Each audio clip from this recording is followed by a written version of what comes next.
ये अच्छा क्वेश्चन है, ध्यान से समझना। क्या क्या लिखा है कि आकृति 6.35 में ये आकृति देखिए, इसमें त्रिभुज ओडीसी ओबीए के समरूप है। ओडीसी ये वाला त्रिभुज समरूप दिया है किसके? ओबीए के। ये दोनों त्रिभुज आपको समरूप दिए गए हैं। और क्या क्या लिखा है कि एंगल बीओसी है 125 डिग्री। बीओसी मतलब ये वाला कोण, ये दिया है 125 डिग्री का।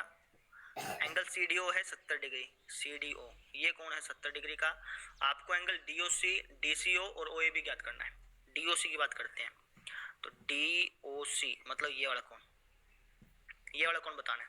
खुद सोचो, वीडियो पॉज कर दो, ये कौन कैसे बताओगे। क्लास 9 का कंसेप्ट है ये। वीडियो पॉज करके सोचो कि कौन कैसे बता सकते हो। कर दिया, कर दो फिर।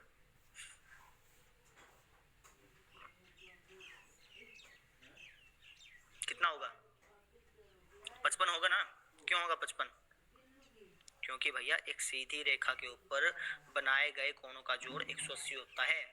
तो 125 ये हो गया तो 55 ये मिलेगा, तभी जाके तो 180 होगा। ठीक है जी, ये काम तो हो गया। डीसीओ ये वाला कौन बताओ। डीसीओ यही बना। ये वाला कौन कैसे बताओगे? सोचो, वीडियो पॉज कर दो और खुद सोचो कि ये एंगल कैसे पता किया जा सकता है। देखो ये वाला त्रिभुज देख रहे हो ना आप ध्यान से। इस त्रिभुज में दो कोण पता चल गए, तो तीसरा तो ऑटोमेटिक बता सकते हैं। क्यों? क्योंकि तीनों कोणों का जोड़ 180 होता है, वहां से तीसरा पता चल जाएगा। ठीक है जी, ये काम भी हो गया। ओ ए बी, अब आपसे पूछता हूँ, ये वाला कौन कैसे बताओगे? ओ ए बी ये वाला कौन, ये वाला कौन कैसे बताओगे? सोचो पहले अपने आप।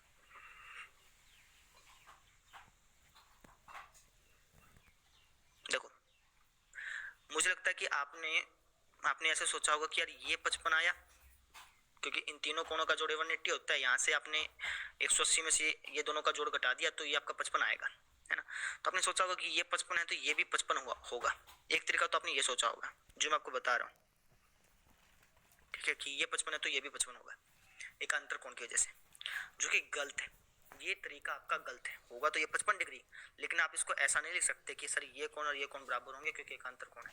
क्योंकि एकांतर कोण तभी बराबर होते हैं जब रेखाएं समांतर दे रखी हो। जब आपको ये बोल देता ना कि ये रेखा इसकी रेखा की समांतर है, तब आप ये कह सकते थे कि सर ये वाला कोण इस कोण के बराबर होगा।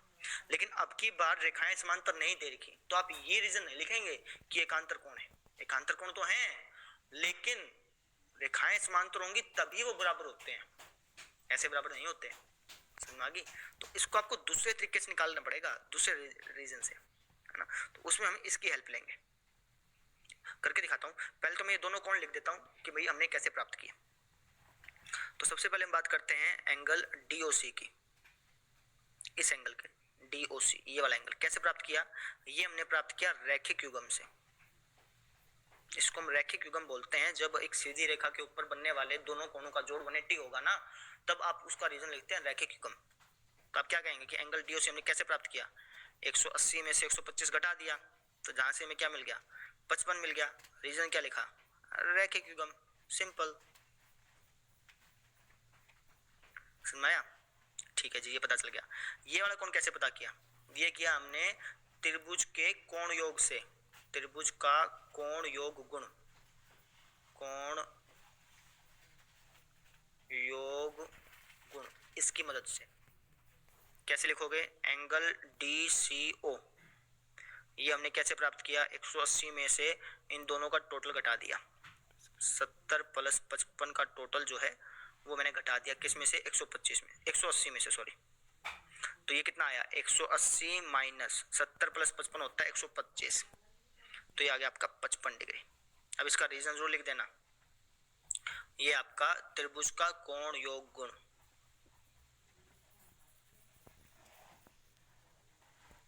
ठीक है, कोण योग गुण लिख देना। अब बात करते हैं इसकी। ये एंगल कैसे निकालोगे? एकांतर कोण वाला रूल तो लगा नहीं सकते, क्योंकि एकांतर कोण तब बराबर होंगे जब रेखाएं समांतर होंगी। रेखाएं समांतर है नहीं तो आप ये रूल नहीं लगा सकते। तो अब हम इसकी हेल्प लेंगे। कैसे? हमें क्या दे रखा है? हमें त्रिभुज ओडीसी समरूप दे रखा है। समरूप है ये त्रिभुज ओडीसी, समरूप दे रखा है त्रिभुज ओबीए के। और मैंने अभी आपको क्या बताया कि जब त्रिभुज समरूप होती है तो उसके सभी संगत कोण बराबर हो जाते हैं, और जो संगत भुजाएं होती हैं वो समानुपाती हो जाती हैं। ये हमने पिछली बार भी पढ़ा था है ना, और जब हम स्टार्टिंग कर रहे थे लेक्चर की तब भी पढ़ा था। तो यहाँ पर हमें दोनों त्रिभुज समरूप दिए हैं, ये आपको दिया है, रीजन जरूर लिख देना। तो ये समरूप दिया है तो इसका मतलब जो उसके संगत कोण है वो बराबर होंगे, एंगल ओ के, एंगल डी एंगल बी के, और एंगल सी एंगल ए के। यानी जो एंगल सी है वो एंगल ए के बराबर होगा। एंगल सी मतलब ये वाला एंगल डी सी ओ, एंगल डी सी ओ जो है ये बराबर हो जाएगा इस एंगल के, एंगल ओ ए बी के। क्यों बराबर होगा? क्योंकि हमने पढ़ा हुआ है कि जब दो त्रिभुज समरूप आ जाते हैं तो उनके संगत कोण बराबर होते हैं व उनकी संगत भुजाएं समानुपाती होती हैं। एक्सरसाइज 6.1 का फर्स्ट क्वेश्चन में फर्स्ट का फोर्थ पार्ट था मेरे ख्याल से, जब हम फिलिंग द ब्लैंक्स कर रहे थे वो वाली चीज थी। तो आपको उसका रीजन लिखना पड़ेगा कि समरूप त्रिभुजों के संगत कोण हमेशा क्या होते हैं? बराबर होते हैं। अच्छा, एक छोटी सी बात आपको बता देता हूँ, क्लास 9th में जब आप पढ़ रहे थे तो आप वहां पे सीपीसीटी का यूज करते थे, याद है? कॉरस्पॉन्डिंग। कई स्टूडेंट्स सीपीएसटी लिख देते हैं जो कि गलत होता है, ध्यान देना। जब दो त्रिभुज सर्वांग आ जाते हैं तो उनके संगत कोण बराबर होंगे ना, तो आप उसके लिए सीपीएसटी नहीं लिखें। सीपीएसटी रीजन गलत होता है, ध्यान देना।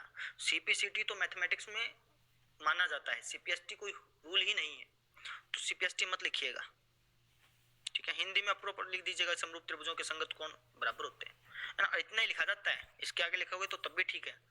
पूरा लिखना चाहोगे ना कि समरूप त्रिभुजों के संगत कोण बराबर होते हैं तब भी ठीक है, लेकिन इतना लिख देंगे तब भी ठीक है, क्योंकि है ना असल में आप क्या कह रहे हो? आप कह रहे हो कि समरूप त्रिभुजों के संगत कोण बराबर होते हैं, यहाँ पे आ गया ना बराबर का निशान, तो ऐसे भी ठीक है।